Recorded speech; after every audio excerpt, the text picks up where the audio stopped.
হুজুর আমার মুসা কই? বাবা দুনিয়া ছায়ার মায়া মূলে কিছু না, আজ বললে কাল 2 দিন গ্রামবাসীরা পাও ধরিয়ে বলে গেলাম, যারা এই ময়দানের মধ্যে আসছো সবার জন্য সবাই দোয়া করলো, আল্লাহর দ্বারে কাঞ্জর বলল, আল্লাহ তুমি মাফ না করলে আমাদের কোনো উপায় নাই। আল্লাহর কত ফজলুল করিম কান্তর বলতো, মালিক রে মরার পর যদি তুমি আমারে মাফ করিয়ে দাও, দুনিয়ার সবাই যদি আমার কবর উপরে জোতার মালা দেয়, আমার কোনো ক্ষতি নাই। আর আমার মাওলায় যদি আমারে মাফ না করে, সবাই ফুলের মালা দিল, আমার কোনো লাভ নাই। এ বাবারা মাথা নোয়াইয়া দাও, কার বালাই কার বালাই, কার জোরের ভাই নাই, কার আদরের ফুল নাই, কে কারে হারাইছো যুবক, হে বুড়া কবরের জাতি রে, একদিন তুমিও যাবো আমিও যাবো, আর আসবো না। দেশের বান্দা দেশে যাব, বিদেশ ভালো লাগে না, কবে জানি ঢাকা শিবে আর তো থাকতে পারবো না। আজ তো কালামানিক সর্বরার জমিনে ঘুমাইছো, কত পাগল তার যদি নামাজ পড়ে কান্দার বলে, কালামানিক রে সবই দেখি সবই পাই, তোমারে তো আর পাই না। বাবা কয়েকদিন আগে লক্ষ্মীপুর মাহফিল করিয়ে মজুসুদির গাড়িতে লঞ্চে চড়ছি, আল্লাহ রাত্রেবেলায় 2টা বাজে, হঠাৎ করিয়ে দেখি লঞ্চের পাশে কি সুন্দর আওয়াজ, তুমি কেন যাও নাই? কাল হুজুর আমি কই যাবো, আমার মাও নাই, আমি কোথায় যাব? আমি তো লিল্লের বোর্ডিং গেতিমের খানা খাই, মত আমি মরে গলার মধ্যে নিয়ে কই, বাবা আজকে থেকে তুই আমার আব্বা বলাবি, আমার স্ত্রীরে তুই মা বলাবি। আল্লাহ তোর আর বাড়ি যাওয়া লাগবে না বাবা, না উপকার করবো আল্লাহর জন্য, যা যা দান করবে আমার আল্লাহ ঠিক নেবে, ঠিক জোরে গায়। শাহ ওয়ালিউল্লাহ মুহাদ্দিস দেওলভী রাহমাতুল্লাহ আলাইহি বলে, আল্লাহর বান্দা রাস্তা দিয়ে আসতেছে, এইবার রুমের মধ্যে আটকাইলেন, যুবকটা এখন এই অন্যায় করবে না, প্রেম নিবেদন করবে না।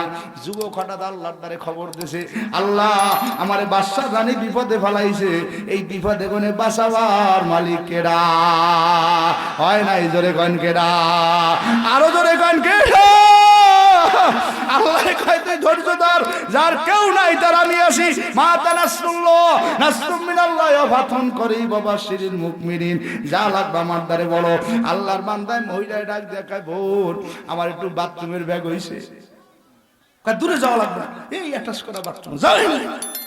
যুবকটাই বাথরুমের মধ্যে পায়খানা করে না। ও পর্দার মধ্যে মা বোনেরা ভালো করে শোনো, কিতাব থেকে ঘটনা শুনাইতেছি। পায়খানা করছে বাথরুমের প্যানের কিনারায়, অল্প পায়খানা করিয়া নিজের হাতে নিয়া গায়ে লাগায়, আমার উপরে লাগায়, লঙ্গিতে লাগায়। রুম থেকে যখন বাইরে এসে বাদশা রানীকে, আমার রুম থেকে বাইরে হও, ইল্লাত মৌলবী তোমার মধ্যে কোনো জ্ঞান বুদ্ধি নাই। যুবকটাই খুশিতে বাইরে আর আলহামদুলিল্লাহ আলহামদুলিল্লাহ সুম্মা আলহামদুলিল্লাহ হুয়া মিন ইনদিল্লাহ, আমার আসলে পায়খানা গায়ে লাগানো শর্ত না, এই বিপদে গুণে আমার বাঁচা শর্ত। আমি ওই আল্লাহ শুকরিয়া আদায় করতে আছি যে আল্লাহ এই বিপদে গুণে আমারে বাঁচাইছে। নারায়ে তাকবীর, কত সুন্দর চরিত্র। মাদ্রাসায় বাগে জান্নাত মুআল্লিম হাই মিসলুল সাদু স্মেল মদিনায় তলাওয়ারা বুলবুল। বাবা সংক্ষেপে বলি, কষ্ট দেব না। আল্লাহর বান্দা এইবার মাদ্রাসার পাশে যে রাস্তার কিনারে ময়লা কোন রকম ধুইয়া ক্লাসের মধ্যে গেছে, না গেলে হুজুরে মারবে। সাবান লোক মানুষের পায়খানা কোন রকম ধুইলে যায় না, পোশাক পরিবর্তন করা লাগে, সাবান লাগান লাগে। ক্লাসের মধ্যে ঢোকার পরে এক এক করে দ্বিতীয় পিরিয়ড শাহ ওয়ালিউল্লাহ মুহাদ্দিস দেওলভী রাহমাতুল্লাহ আলাইহি দ্বিতীয় পিরিয়ড করার জন্য আসছেন। হুজুরের ক্লাসের মধ্যে ঢুকছেন, হুজুরের জীবনীতে আসছে এত বড় আল্লাহর ওলি হুজুরে যখন হাদিস সামনে নিয়ে বলতেন কলা কলা রাসূলুল্লাহ সাল্লাল্লাহু আলাইহি সাল্লাম, সঙ্গে সঙ্গে হুজুরে দেখতে আল্লাহর হাবিব তার পাশে বসা। নারায়ে তাকবীর। হুজুরে কলা কলা রাসূলুল্লাহ সাল্লাল্লাহু আলাইহি সাল্লাম বলিয়া নিজের হাত দিয়ে নাক গলে আর কয়, ছাত্র বাবারা আমার তো হাদিস হাদিস পড়ানো মনে হয় না, সত্য করিয়ে বলো তোমরা কি এমন সুন্দর আতর লাগাইছো। সুবহানাল্লাহ। এক ছাত্রকে হুজুর আমি সোনো দিছি, আর একজনকে আমি ভেজলিন দিছি, আমি করু তেল দিছি, হুজুর আমি নারিকেল তেল দিছি, আমি লিপ জল দিছি। এক এক করিয়ে বলতে বলতে বলে ওই পিছনের ছাত্রটার কাছে যাই দেখে থরথর থরথর করিয়ে কাঁপে। হুজুর আরে বুকের মধ্যে নিয়ে কায় বাবা সত্য করিয়ে কা তুই কি করছো? ও কায় হুজুর বাদশা রানী আমারে পছন্দ করে, আজকে রুমের মধ্যে নিয়ে আটকাইছে, আমার বাসার কোনো কায়দা নাই, এইবার আজকে আমি এই কায়দায় সব ঘটনা বলছি, আমি আর পুনরায় বলবো না। হুজুর ডাক দেখে বাবা আল্লাহর কসম, আল্লাহর কসম আমি তোর গায়ে গনে কোনো ময়লার ঘেরান পাই না, আমি তোর গায়ে গনে জান্নাতের ঘেরান পাই। আয় আয় আমার বুকে, ছাত্রটার বুকের মধ্যে নিয়ে মাদ্রাসার সামনে ডাবল ঘন্টায় বাড়ি দিয়ে ৩,৫০০ ছাত্র শিক্ষকের দ্বারা করাইয়া শাহ ওয়ালিউল্লাহ মুহাদ্দিস দেওলভী ডাক দিয়ে বলো ছাত্ররা এদিকে আয়, তোরা কি জান্নাতি মানুষ দেখতে? বলে হ্যাঁ, জান্নাতি মানুষ দুনিয়ায় থাকতে হইলে কেরা দেখতে না চায়? শাহ ওয়ালিউল্লাহ বলে ওয়ালিমান খাবা মাকাম রাব্বিহি জান্নাতান, ওর দিকে চাইয়ে দেখ দেখ দেখ, আমার আল্লাহ ওরে 2টা জান্নাত দিবে। একটু জোরে আল্লাহ কইয়া ডাক দা। এ গ্রামবাসী বাবারা পাও ধরিয়ে বানিয়ে গেলাম, এই মাদ্রাসাকে মহব্বত করিয়েন, একটা ছেলের হাফেজ বানাইয়েন, আলেম বানাইয়েন। আজকে কত ছেলেরা মাথায় পাগড়ি নেবে, আর একটা ছেলে যদি মাগরায় মাথায় পাগড়ি নেয় হাফেজ হয়, কিয়ামতের ময়দানে আমার আল্লাহ 40 জন জাহান্নামী মানুষকে ধরিয়ে ধরিয়ে টানিয়ে টানিয়ে তাকে জান্নাতে নিয়ে যাওয়ার অনুমতি দিয়ে দিবে। কাজী বাবা প্রত্যন্ত গরিব অঞ্চলের মাদ্রাসা, এলাকার ভাইরা গণ্যমান্যরা মাতুব্বর বাড়ির লোকের আমাদের সারেরা সব এই বাজারটা ঠিক রাখছে, কি সুন্দর মধ্যে বানাইছে, মসজিদ করছে আলহামদুলিল্লাহ। আমি এক সময় টিনের ঘর দেখছি আর ঢুকি নাই, আজকে ঢুকে আমার কলিজাটা ঠান্ডা হয়ে গেছে। আপনি আমি একদিন দুনিয়ায় থাকবো না, আমার সুলতান ভাই আজকে কবরে ঘুমিয়ে রয়েছে, আপনি যাইবেন আমি যাব, কিন্তু এই বাজার কোনোদিন নষ্ট হবে না। ঠিক না বেঠিক জোরে গাও। এ ভাই অনেকের মা নাই, অনেকের আব্বা নাই, যে যায় আর কোনোদিন আসে না। যারা পেপার পত্রিকা দেখো, এই যে 15 দিন আগে আরে যশোর বেনাপোল কোনে ট্রেন ছাড়ছে, ঢাকা যায়, কত দূর আসার পরে ট্রেনের নিচে আগুন জ্বলা শুরু হয়ে গেছে, ট্রেনের ডাব্বার উপরে মানুষগুলা জ্বলে। এক আল্লাহর বান্দা নিজে তার স্ত্রী আর তার সন্তান জানলা ভাঙ্গে কত দূর বাইর করা পরে কয় ভাইরা আমারে বাঁচাও। পাশের লোকেরা টানাটানি করে অর্ধেক পর্যন্ত বাইর করছে, পিছনের দিকে তার স্ত্রীর হাত ধরা, মেয়ের হাত ধরা, পিছে চাইয়ে দেখে তার স্ত্রীটাও পুড়িয়ে গেছে, মেয়েটাও পুড়িয়ে শেষ হয়ে গেছে। আল্লাহর বান্দাকে আমার হাত ছাড়ো, আমি আর বাহির হব না। আমরা 3 জন মানুষ ট্রেনে ছিলাম, 2 জন পুড়িয়ে গেছে, আমার বাইসে আর কোনো লাভ নাই। এ ভাইরা কার মা নাই, কার আব্বা নাই, দূরদেশে যাও কেউ খবর লয় না, আর যেই বাইর মা আছে দুনিয়ার কোথাও গেলে মাই বলে না। বাবার ওই যে আমাদের ঘাটের মধ্যে থাকে বন্যা তুলে আমাদের বেলাল ভাই, মাঝে মাঝে আমার বাইর লগে যোগাযোগ করি, সর কাজও যাবো, সর মন্তর যাবো। হঠাৎ এই বছর নতুন মাহফিলে গেলাম, ডিসেম্বরে মোবাইল করছি বেলাল ভাই, হঠাৎ করে দেখি হাউ মাউ কান্নার শব্দ। বেলাল ভাই কান্দেন কেন, কি খবর? বল হুজুর কিছুদিন আগে আমার মায়ের বেঁচে গেছে, আমি ঘরের মধ্যে ঘুমে ঘুরে যাচ্ছি, যেই মা আমার সকালে ডাকিয়ে ডাকিয়ে ফজরের নামাজ পড়াইতো, আমার মা আমার আর ডাকে না। ওই পুকুরের পরে আমার মায় ঘুমাইয়া রয়েছে, সকালবেলা আমার মনটা খারাপ হয়ে গেছে। আমি কই বেলাল ভাই ধৈর্য ধরেন, হেফাজতের মালিক আমার আল্লাহ। ও রতনদীর বাবারা, তালতলির ভাইয়া, এ যুবকেরা, বুড়ারা, পন্নাতলির বাবুরেরা, ওই আমাদের আবু মুসা মরিয়ে গেছে, তার আব্বা বাবাসি আছে, তার আব্বাই মাঝে মাঝে পাগলের মতো ফোন দিয়ে হাউমাউ করিয়ে কান্দল ভাই, হুজুর আমার মুসা কই? বাবা দুনিয়া ছায়ার মায়া মূলে কিছু না, আজ বললে কাল 2 দিন গ্রামবাসীরা পাও ধরিয়ে বলে গেলাম, যারা এই ময়দানের মধ্যে আসছো সবার জন্য সবাই দোয়া করলো, আল্লাহর দ্বারে কান্দর বললো, আল্লাহ তুমি মাফ না করলে আমাদের কোনো উপায় নাই। আল্লাহর কত ফজলুল করিম কান্তর বলতো, মালিক রে মরার পর যদি তুমি আমারে মাফ করিয়ে দাও, দুনিয়ার সবাই যদি আমার কবর উপরে জোতার মালা দেয়, আমার কোনো ক্ষতি নাই।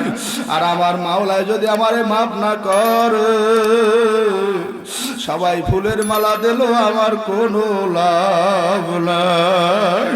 এ বাবারা মাথা নোয়াইয়া দাও, কার আব্বা নাই, কার মা নাই, কার জোরের ভাই নাই, কার আদরের ফুল নাই, কে কারে হারাইছো যুবক, হে বুড়া কবরের জাতি রে।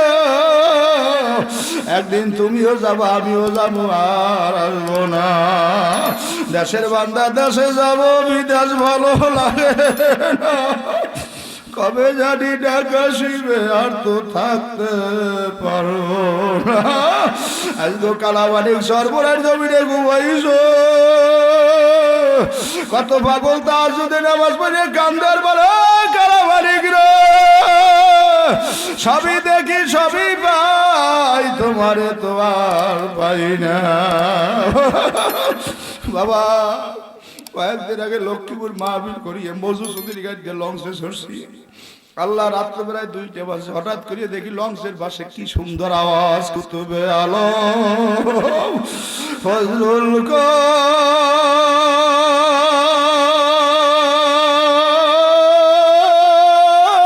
করিম মাওলানা আর কোন গলা শিফা আসবে না আর কোনদিন। বাবা বলে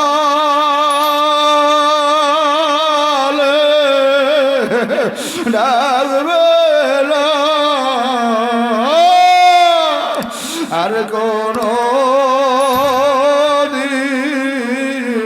মাথায় হাত বলাইবে না। বরিশালের পূর্ব কোণে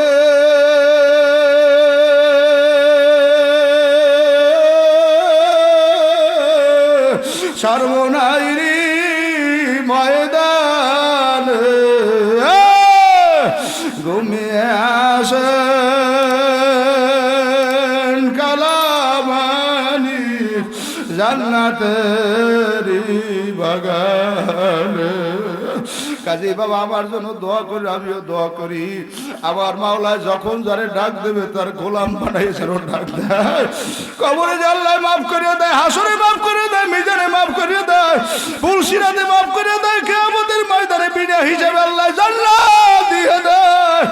এ কারা কারা রাজি জোরে আল্লাহ করে ডাক দেয়, আরো জোরে বলো আল্লাহ। 2টা হাত সোজা করিয়ে বলো মালিক তুমি আমাদের সবাই রে মাফ করে দাও। আল্লাহ আমার পর্দার মধ্যে মা বন্ধুরে মাফ করিয়ে দাও। এই মাদ্রাসা কবুল করিয়ে নাও। এই মাদ্রাসায় কত ছাত্র আছে দেখো, মা নাই, আব্বা নাই। আল্লাহ আমাদের এই খুলনা আব্দুল মজিদ সাহেব হুজুরের বাড়ির মাদ্রাসা বন্ধ দেশে। আল্লাহ মাদ্রাসা বন্ধ দিলে ছাত্ররা তাড়াহুড়ো করিয়ে বাড়ি যায়। সব ছাত্ররা যার যার বাড়ি রওনা করছে। একটা ছাত্র মোহতামিম বলে আমি যাইয়ে দেখি সব জায়গায় ক্লাসে ছাত্ররা গেছে কিনা, বিছানা গুছাইছে কিনা। আমি যাইয়ে দেখি একটা ছাত্রর বিছানার কোলে বই বই কান্দেও যায় নাই। আমি বললাম বাবা আজকে তো মাদ্রাসা বন্ধ, তুমি কেন যাও নাই?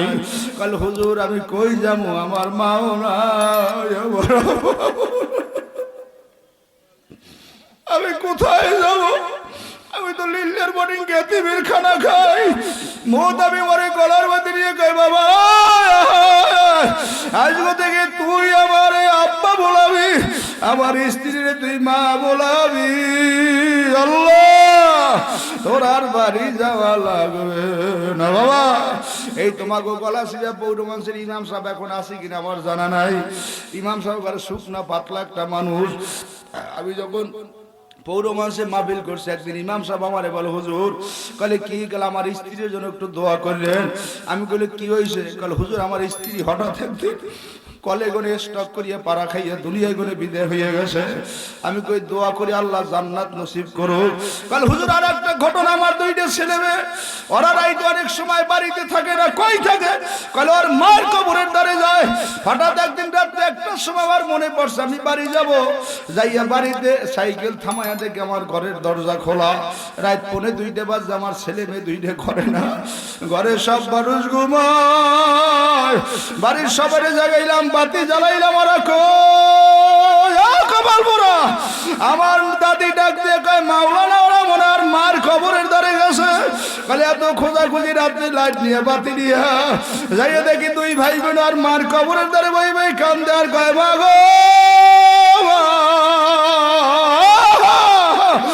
আমরা ঘরে ঘুমাইলে ঘুমে ধরে না,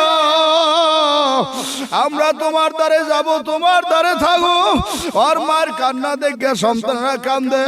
আর আব্বাই ডাক দিয়ে কয় কি খবর, তুমি কেন কান্দতে আসো? তাহলে আমি কান্দি আমার মায়ের ছাড়া আমার ভালো লাগে না।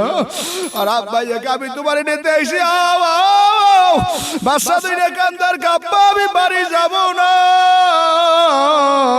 আমি আমার মায়ের কাছে থাকবো।